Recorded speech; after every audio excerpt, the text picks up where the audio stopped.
Hello friends, I am Sanjay Gupta. In this video, I am going to discuss about classes and objects which we can use in Java. So before starting, if you are facing visibility problem in this video, you can improve the pixel quality by going into the setting option. Now you can note down my information so that you can use these information for your study and placement purposes. Now coming on to the topic, introduction to classes and methods. So it is the logical construct upon which the entire Java language is built because it defines the shape and nature of an object. So I'm talking about classes first. The class forms the basis for object-oriented programming in Java. So in case of object-oriented programming, we have to implement all the programs with the help of class. So Java is a pure object-oriented programming language. So every program of Java must be encapsulated within a class. So you have seen my previous tutorials that the main method we have to define inside the class. So all the methods are defined inside the class. That's why Java is known as pure object-oriented programming language. Whenever we declare a class, we can create a new data type. So whenever we implement a class, name of class becomes a data type. Using the class as a data type, we can create object of that type, and object is called the instance of a class. So it is similar to C++.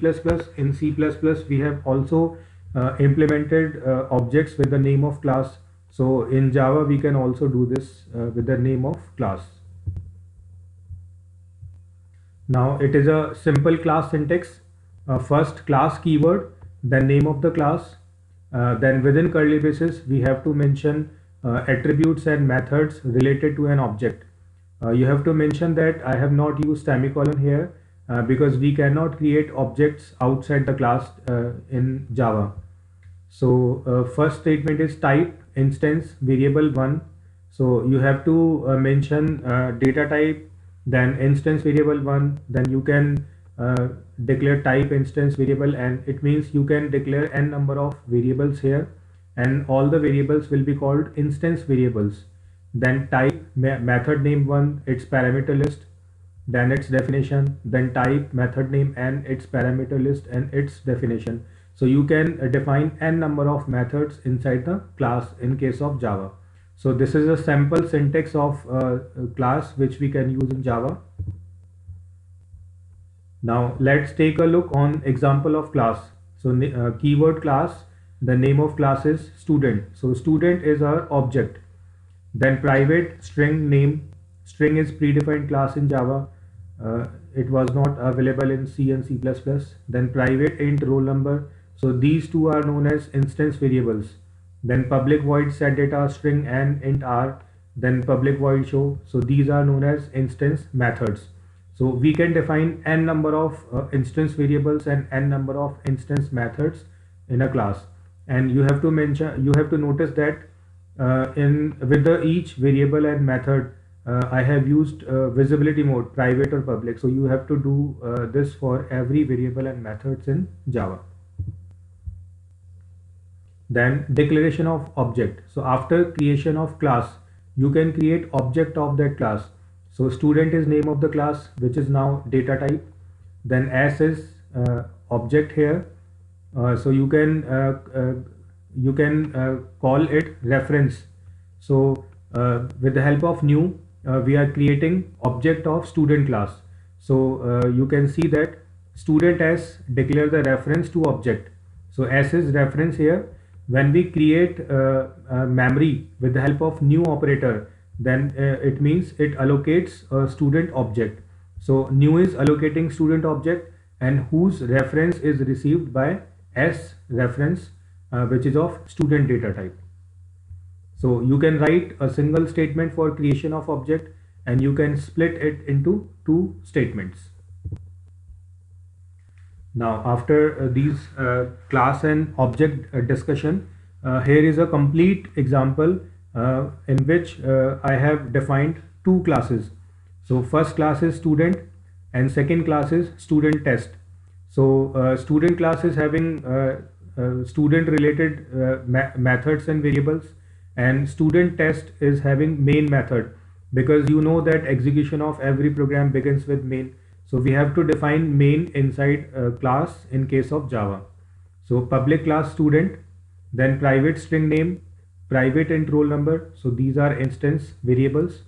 Then first method set data, string n, int r, two arguments it will receive.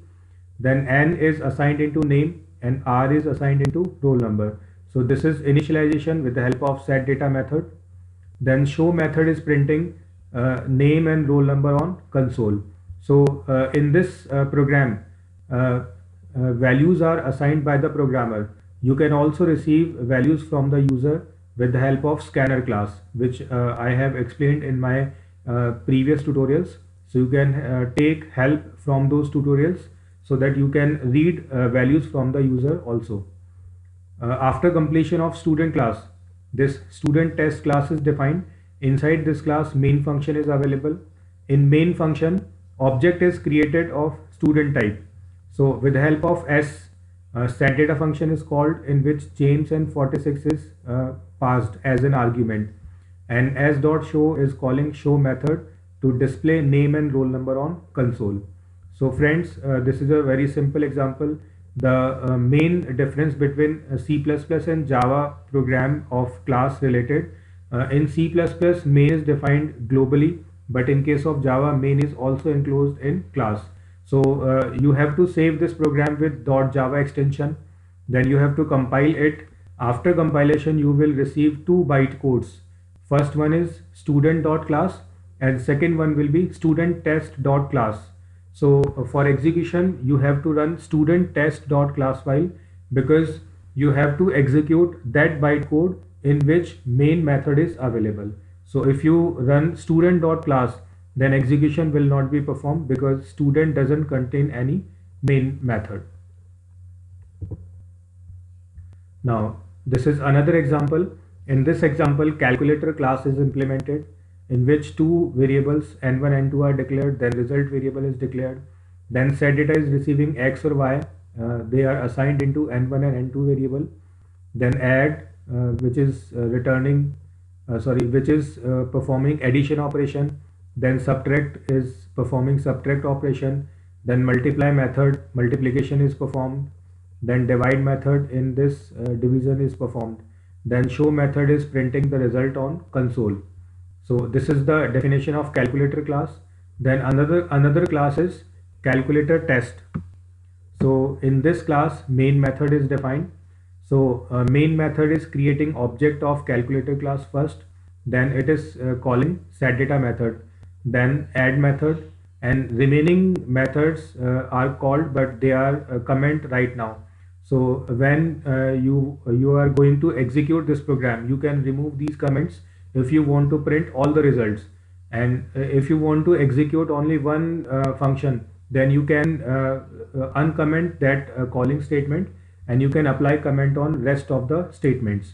So in this program, set data function will be executed, add function will be executed, and show function will be executed, but subtract, multiply and divide will not be called, because they are comment. So in this program, there are two classes.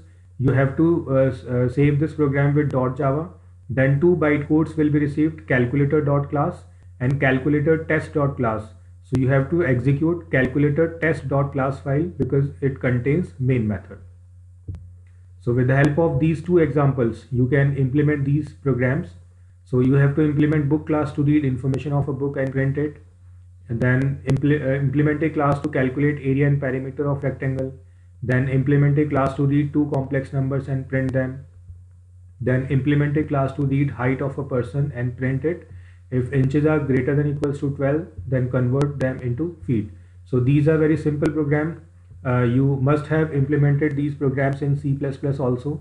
So you have to implement these programs in Java now with the help of the examples I explained. So do practice of these programs so that you can become expert in Java programming. So these are my information which will be beneficial for your placement purposes. Thank you for watching this video.